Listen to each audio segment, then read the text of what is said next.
What would you say are some essential nutrients and foods vital for our health that we should be prioritizing in our diets on a day-to-day basis? So that's a great question. And I think that this would apply to kids and for adults, because we know that there's certain nutrient deficiencies that are really common. And, from a functional medicine standpoint, I always look at not just are you deficient in a nutrient, but are you insufficient? I've had many, like for a mom who comes to me and let's say they're pregnant with their second child.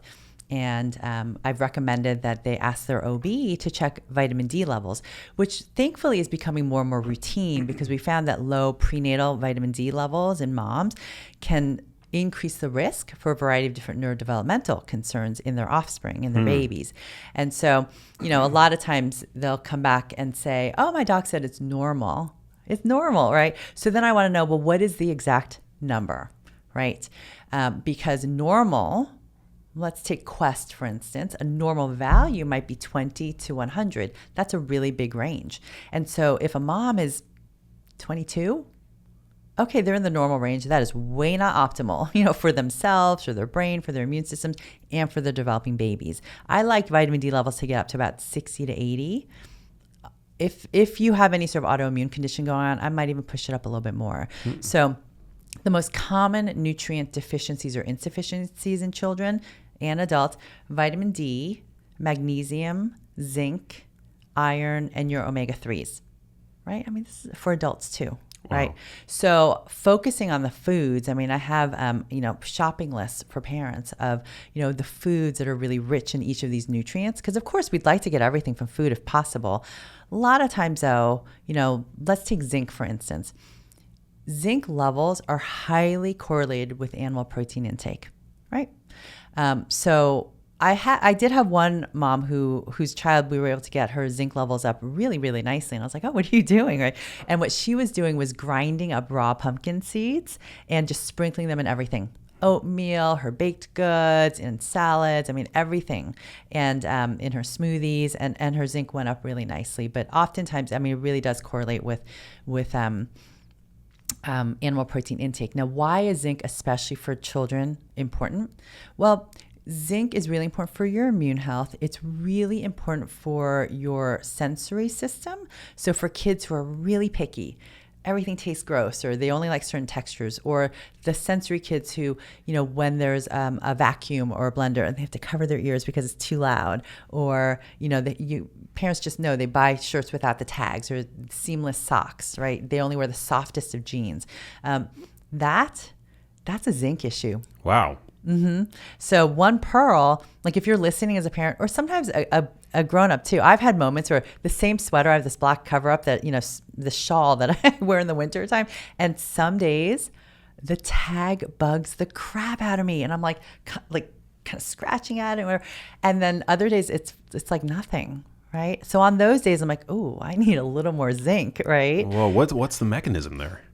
So with the sound, there's something called auditory gain, this amplification, where when you don't have enough zinc, sounds literally sound louder, right? From a taste standpoint, zinc deficiency will alter your taste sensations. The tactile sensitivity, I don't know the mechanism, but it's so clearly tied there. Fascinating. Right? So it's such a great pearl to just take away, because that's such an easy fix if you either need to take an extra zinc or just load up on your zinc-rich foods. I mentioned, there's shellfish. Oysters are the highest in zinc. I mean, not a lot of kids like oysters, but, you could keep trying, right? There's any of the animal proteins, but also your nuts and seeds are going to be high in zinc as well, and your legumes. And zinc for boys, especially in the pre-puberty stages, really essential for testosterone production. So for boys who are a little late to puberty, or you're just like, what's going on? I mean, they're not quite fitting the pattern that I would expect for their age. You got to look at their zinc levels, right? Also looking at magnesium. Across the board, I mean, even for adults, magnesium is really, a common nutrient deficiency, but muscle cramps, headaches, anxieties, trouble falling asleep, I mean, all of those, constipation, you got to get in your magnesium-rich foods, your dark leafy green vegetables, your legumes again, nuts and seeds, dark chocolate, right, as a treat, right? Love that. So yeah, so you just go through the list, and when I print out these little, I mean, they're basically little infographics with just the nutrient and the food items. And then I have parents, this one parent actually gave me this idea. She clipped it out, put it on her fridge, and then involved her kids in picking out different foods from each of the categories. So they made sure that they were incorporating those into their diet on a regular basis. And then I often, in my practice, I'll do blood work too, when I can, just because a lot of times it's surprising how much more you need than what in that moment you can get from your diet. I mean, zinc is really important for repairing epithelial linings. So kids who have really bad eczema, wounds that aren't healing, a leaky gut lining that needs repair, maybe asthma with an irritated, lung lining, you need zinc for repair, right? Brittle hair, anything like that, kids with acne. And so I'll measure zinc levels because sometimes they're so low that I get them up on a fairly high level of zinc supplementation, repeat the measure, and then try to sustain them with food once they're at optimal levels. Can you these lab like reference ranges can be confusing for a lot of people. I know that I've been confused in the past by them. People like, as you alluded to, some people they'll receive a report of being normal in a certain, or typical, I guess, in a certain micronutrient, or even like a blood biomarker for that matter. But these reference ranges are not. They're meant to just reflect the averages, right? That's right. Of what the labs see. That's right. I mean, it's kind of the average for your normal population. Well, if you take a look around, the normal population is probably not something we want to strive for, right? We want to strive for optimal health, and we're not quite there yet with the population as a whole. Hopefully, we'll get there, right, through your work and spreading the good word. But we need to move towards a place where everyone has optimal levels. And so it can be really confusing. And, more and more functional integrated practitioners are really trying to look at labs and learning how to look at labs with an eye towards what's optimal, not just what's normal. A conventional doc, probably not just yet, but, it's changing. I think that a lot of pediatricians are frustrated with the way they're practicing. There was really heartbreaking because, as a pediatrician, you go into this because you love kids and you want to do good for kids. And one survey last year found that pediatricians have the lowest job satisfaction of, virtually any medical subspecialty. Wow. Yeah. I would think it would be like neurology or something. Yeah. Just because the tools are so limited in that field. Unfortunately, it's sad. It's unfortunate. Or conventional psychiatry is so limited too. Wow. But why do you think it's the case for pediatricians? Well, when they looked at it, it really was tied. The speculation is that it's tied to pay, right? Because you go through all of these years of medical school debt and residency where you're just trying to eke by. I remember when I was a first year in residency and just debating, okay, like what am I going to cut out? My daily Starbucks latte or like this thing, right? Because you're kind of scraping by, and with San Francisco rents at the time, it's like, all right, I need a place to live, right? And so pediatricians are the general pediatricians, right? These are pediatricians that should be raising our next generation, right? Lowest paid specialty.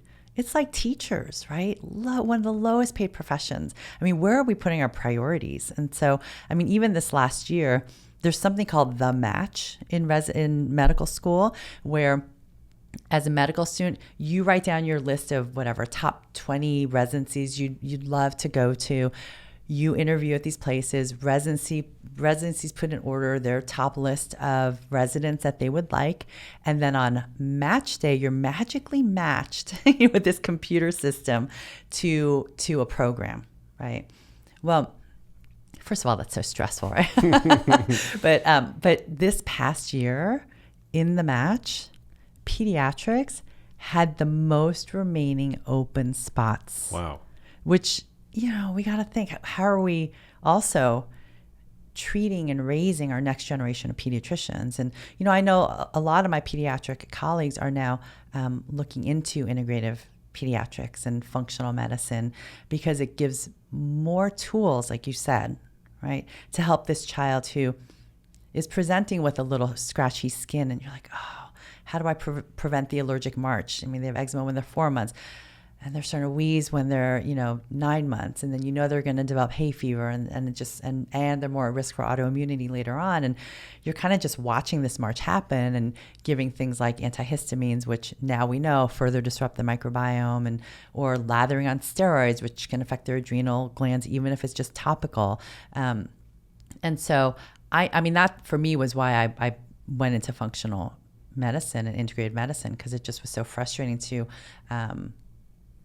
just kind of see this path that a lot of kids were heading towards and feeling helpless. Like, what am I going to do for this child? And so getting back to the foundations is really how we can kind of move that needle. Yeah.